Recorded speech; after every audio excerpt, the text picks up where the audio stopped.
Hello, hello, j'espère que vous allez bien.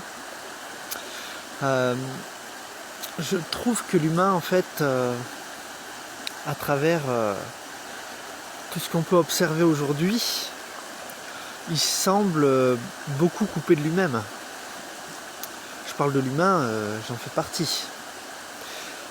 En le sens que, en fait, avec tout ce monde virtuel, tout ce qui est artificiel, l'intelligence artificielle en fait partie, mais le monde artificiel a commencé avant l'intelligence artificielle.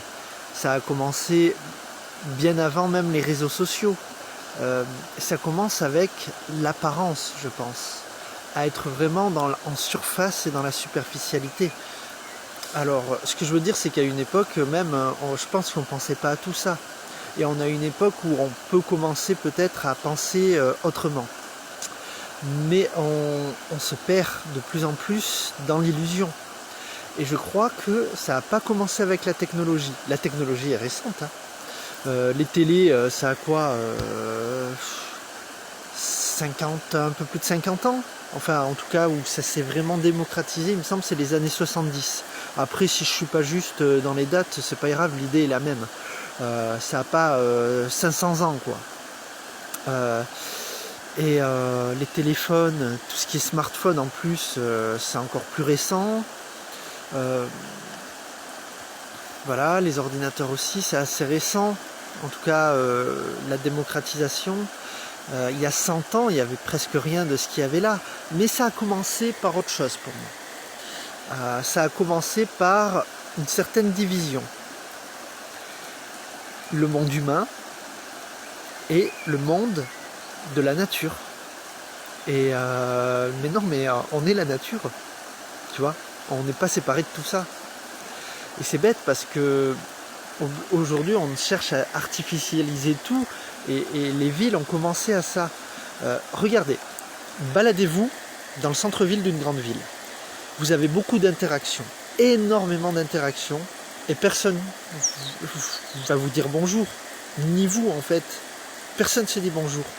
Pourtant il y a beaucoup d'interactions, vous croisez du monde, c'est une interaction, mais il n'y a pas de lien, il n'y a rien, il n'y a pas... Tu vois. Et voilà, plus on va s'approcher des petites villes, et dans les petites villes, par exemple si vous allez vous balader le soir et que vous croisez pas grand monde, ben, c'est les gens finalement qui se baladent, etc., qui vont être un peu plus ouverts, et là on va se dire un peu plus bonjour en général. Et si vous êtes dans un petit village, voilà, j'ai déjà habité dans un petit village de 2000 habitants, donc c'est grand village on va dire, mais voilà, la commune 2000 habitants, c'est pas grand chose. Là, à chaque fois que tu croises quelqu'un, tu te dis bonjour. Tu vas au parc, toutes les personnes que tu croises, on se dit tout le temps bonjour. Et voilà, ou presque. Voilà. Ce que je veux dire par là, c'est que on se coupe de la vie, on se coupe de notre lien à la nature, on se coupe de notre lien avec les humains. Et on est la nature. Ce que je veux dire par là, c'est qu'on a construit des villes, mais on est quand même la nature. Et plus on agrandit l'échelle des villes, et plus on se coupe finalement du vivant, quoi. Et c'est dommage. Je dis pas qu'il faut pas habiter en ville, il y a plein d'avantages à y être. Voilà. Ce que je veux dire par là, c'est que globalement, on a perdu un certain lien. Est-ce qu'on l'a déjà eu? Est-ce qu'on se posait toutes ces questions à l'époque? Peut-être pas. Mais on est à une époque où quand même de prise de conscience et de se dire non mais attends, peut-être qu'on va trop loin. Là on va vraiment trop loin. Et pour moi, oui, artificialiser la vie, ça a commencé par nous humains se couper avec le vivant, avec la nature.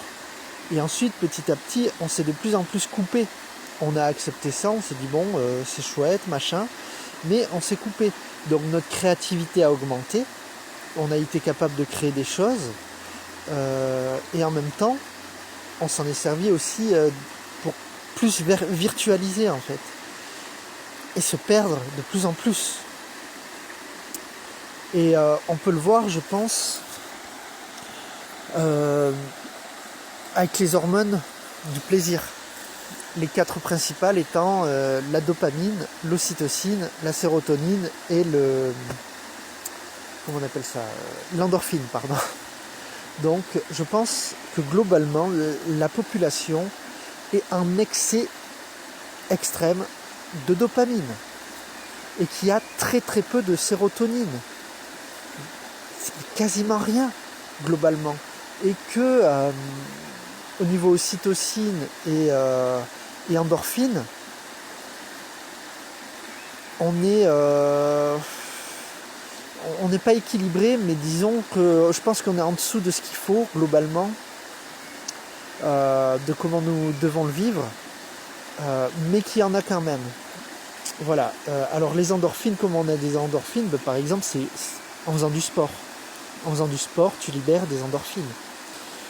Voilà, il ne faut pas être en excès, mais c'est bien d'avoir une activité physique. L'ocytocine, c'est dans nos relations avec les autres, comme dans nos interactions avec les autres. Donc si tu vas te bourrer la gueule le samedi soir, pour moi, tu es plus dans un truc de chercher à de la dopamine plutôt que l'ocytocine. Voilà, mais être en contact avec les gens, câlin, etc. Et voilà, la dopamine, donc c'est en fait la récompense, c'est-à-dire le sucre, la cigarette, le fait de réussir quelque chose, le fait de travailler sur un projet qui nous tient à cœur, d'être inspiré en fait, de suivre nos aspirations. Là, c'est du coup, suivre ses aspirations, c'est avoir de la dopamine de manière saine. Les écrans, ça c'est le côté malsain. Et en fait, souvent, on a un excès énorme de dopamine pour très peu de sérotonine. Et la sérotonine, ça va être plus le contact avec la nature, être dans un état méditatif, donc la méditation, etc. Faire quelque chose peut-être d'un peu plus créatif. Voilà, un peu plus calme. Voilà, c'est plus relié à la relaxation, je dirais. Et en fait, on a besoin de rééquilibrer. Ce que je veux dire par là, c'est que moi, j'ai une blessure au pied que je me suis fait au sport, qui a fait que pendant bien 2-3 mois, j'ai dû réduire mon activité physique, sportive, mon lien avec la nature, parce que je restais chez moi, marcher 10 minutes, un quart d'heure, c'était tout. Voilà, j'étais assez isolé aussi. Donc voilà, j'ai commencé à jouer aux échecs à travers les sites en ligne. Je savais déjà un peu jouer aux échecs, mais ce que je veux dire, c'est que j'ai voulu progresser, tu vois. Et vu que ce n'est pas à travers un plateau d'échecs réel, mais que c'est à travers un écran, t'as les émotions qui montent, qui descendent, c'est dopamine, c'est frustration, c'est tout ça. Si tu gagnes pas, c'est frustration. Si tu gagnes, c'est hop, t'as ton shoot. C'est pas sain. Ce que je veux dire par là, c'est que je suis rentré là-dedans. Je suis rentré dans ce truc-là. Et j'ai vu que je me sentais pas très bien. Je me suis dit, ok, les échecs, j'arrête. Je fais plus de parties, tout ça, tant pis. Voilà, même si j'aime bien ça, y a un truc malsain dans ma relation à ça. Donc, en gros, l'activité en elle-même n'est pas malsaine, mais la relation que j'ai avec cette activité est malsaine. Du coup, j'arrête, je stoppe. Voilà, ça veut pas dire que on peut pas regarder une série de temps en temps, faire une partie d'échecs de temps en temps. C'est pas ça. On peut être derrière les écrans de temps en temps, mais il y a besoin de rééquilibrer quelque chose. Il y a besoin pour moi, c'est la sérotonine qui nous manque, quoi, parce que quand je suis allé me rebalader dans la nature, etc., ou même mettre les pieds dans la rivière, il y a mon énergie qui a changé, en fait. Dès que j'ai commencé à me remettre, à marcher, à aller dans la nature, à faire un peu de méditation, ça faisait très longtemps que j'en avais pas fait parce que j'en avais plus besoin, parce que j'étais dans un état méditatif, on va dire, d'une manière assez naturelle la plupart du temps, donc la méditation, depuis 2018, j'en avais plus trop. Et en fait, ouais, quand je remets quand je reviens à ce contact, ce lien avec la nature, que j'ai du mal à faire, hein. Tu sais, quand on est dans quand on a notre pic de dopamine, là, qui a, on va dire, l'addiction, là, la dopamine qui est là, on recherche plus de dopamine, on cherche pas la sérotonine. Du coup, on va marcher, machin, mais allez, on va mettre un casque avec de la musique, etc. Il faut se booster, il faut quelque chose qui va nous stimuler fortement. Et et la sérotonine, non, c'est pas avec une stimulation forte, c'est avec une stimulation calme. Et c'est vrai que c'est en refaisant, en allant au fond des choses, que moi, en fait, je reviens à la simplicité. Et je suis revenu à cette simplicité. Et ça fait du bien. On se sent beaucoup mieux quand c'est comme ça. C'est plus du tout la même énergie, du coup, j'ai plus la même énergie. Et c'est hyper important.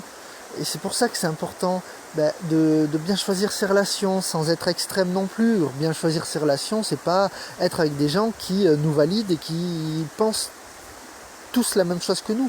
C'est pas ça. C'est être en relation avec des gens, ça peut être aussi avec des gens qui sont totalement différents. Et peut-être qu'il faudra avoir un bon dosage du coup. Voilà. Si ça nous fait ressentir des choses, c'est pas la peine. On a besoin de ce lien aussi. Et voilà. Bon, le lien à la nature, la sérotonine, etc. Je parlais, la rivière, la méditation. Se reconnecter à ça, à de l'apaisement, quoi. On a besoin de... On est tout le temps sur le qui-vive, quoi. Que ce soit boulot, écran, on stimule tout le temps la même chose, en fait, à travers ça, à travers la bouffe aussi, le sucre, machin. Faut se calmer un moment. Enfin, il faut. C'est pas avec cet état d'esprit qu'on va y arriver, mais prenons conscience que c'est à travers le calme qu'on arrivera à s'équilibrer, se sentir bien en tant qu'être humain. Et voilà. Donc voilà, j'avais envie de parler de ça et je trouvais que c'était important. On n'a pas besoin de tout arrêter, de se couper des villes, de se couper du lien avec les gens, etc. Il n'y a pas besoin de couper tout en fait. Il y a juste besoin de retrouver un équilibre. Et c'est bête, mais peut-être qu'une heure de marche dans la nature va te permettre de te rééquilibrer et de travailler 10 heures derrière un ordinateur toute la journée, peut-être sans souci. Et sans faire des hauts et des bas ou tu vois, des hauts pics en fait. Parce que c'est ce que ça fait les écrans. Moi je le sais, quand j'ai travaillé sur les écrans, voilà, pour mon activité, site internet, etc., le soir, ça fait grimper la dopamine. Voilà, et quand on regarde des séries, c'est pareil. Et donc, je crois qu'on a besoin de cet équilibre. Voilà, je reviens avec une vidéo. Voilà, j'espère que ça vous aura plu. Voilà, donc c'est l'essentiel. Je pense que l'essentiel, c'est de revenir à ça. Et c'est là où on est plus connecté à l'humain, en fait. Voilà, déjà à notre échelle, tout seul, individuel, d'arriver à se connecter à quelque chose de plus profond, de plus vrai, de plus soi en fait. C'est la nature qui nous ramène à ça finalement, c'est parce que on est la nature. Faut pas oublier, et quand je dis la nature, c'est finalement tout vient de la nature. Tu vois, mais comment dire, il y a les choses dans leur expression la plus naturelle, et il y a les choses dans leur expression plus éloignées de la j'allais dire de la voiture, de la nature. Voilà, par exemple, vous prenez une route, des routes pavées faites en pierre, c'est magnifique. C'est des pierres. C'est au plus proche de ce que la nature. Tu prends du goudron, je sais même pas à quoi ça ressemble. Naturellement, tu vois, c'est un mélange de choses, machin, c'est collé, tu sais pas comment. Voilà, tu vois, il y a une sorte de transformation humaine. Certaines transformations humaines ont du bon sens, hein, mais on retrouve la même chose avec l'alimentation. Tu prends du riz, c'est au plus proche de ce que la nature a donné. Du riz complet. Tu prends de la farine de riz ou des pâtes de riz, peu importe, parce que les pâtes c'est transformé, pâtes de blé ou pâtes de riz, l'idée est la même. Ben, tu es pas sur ce qu'il y a de plus proche de la nature, tu vois, parce que ça a été transformé par l'humain. Mais ça a une utilité de transformer les choses. Ce que je veux dire par là, c'est que, je sais pas, faire des fruits secs, eh ben, ça te permet de les garder, des fruits séchés, raisins secs plutôt que des raisins, mais tu peux les garder 1 an, 2 ans, voilà, et donc du coup ça a une utilité au niveau humain, de les transformer. Ce que je veux dire par là, c'est que c'est quand même un peu plus éloigné. Bon là déjà tu as le produit, disons qu'il a perdu que son nom. Voilà. Alors que quand tu réduis en farine, ben, la densité nutritionnelle n'est pas la même quand même. Quand tu fais, voilà, c'est bête, mais tu fais chauffer, quand tu fais du pain avec des hautes températures, de la haute transformation aussi quand même, assez grande, t'as moins de densité nutritionnelle que dans un produit brut, vraiment brut. Et c'est à ça que je veux dire, c'est que la nature, comme elle nous a été donnée, les arbres, les forêts, les prés, peut-être tout ce qui nous entoure, les montagnes, etc., ça, c'est la nature dans son expression la plus brute. Les villes ont été transformées par l'humain. Et le truc, c'est que dans les villes, il n'y a pas assez de matière brute. Voilà, de pierres, d'arbres, etc., de végétation. C'est beaucoup de routes, beaucoup de trottoirs, et on s'est coupé du vivant. Et je pense que avec nos pieds, c'est important de se reconnecter. Si les trottoirs étaient en terre, mais ça serait génial, et que tout le monde marcherait pieds nus, mais on n'aurait plus du tout la même civilisation. Hein. Je pense qu'au niveau cérébral, ça fonctionnerait beaucoup mieux, qu'on serait beaucoup plus serein, beaucoup plus zen, qu'il y aurait moins de violence. Voilà, on n'en est pas là. Mais bon, voilà, je veux dire, c'est le contact avec la vie, quoi. On veut se connecter, oui, au ciel, on va dire, d'une certaine manière.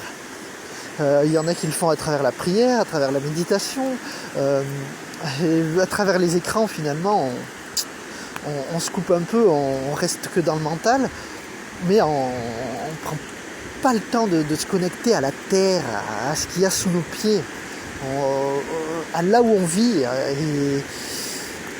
Et voilà, donc il faut pas renier ça, quoi. Il faut pas renier ça. Voilà, bah, je sais pas jusqu'où je suis allé, hein. Mais j'avais envie de parler de ce sujet. Ça faisait un petit moment que j'avais pas fait de vidéo d'ailleurs.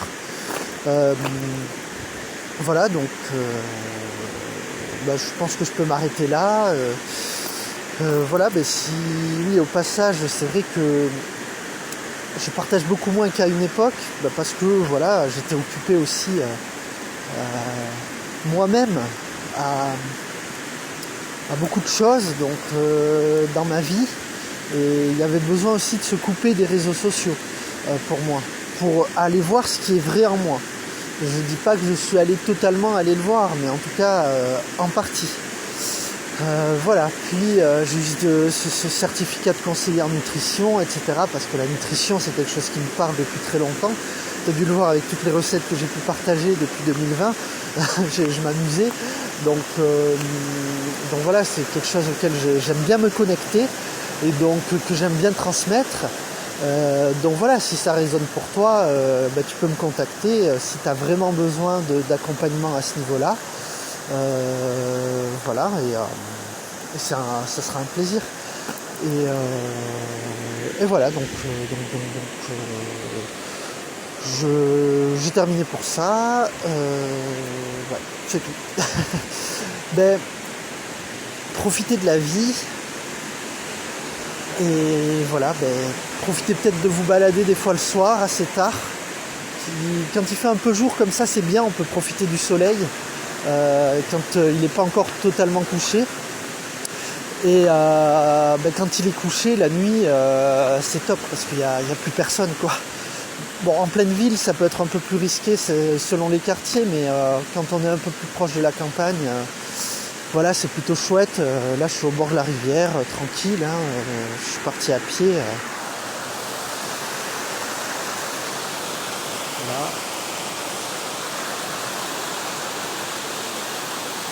Ça fait du bien, puis c'est calme, c'est apaisant.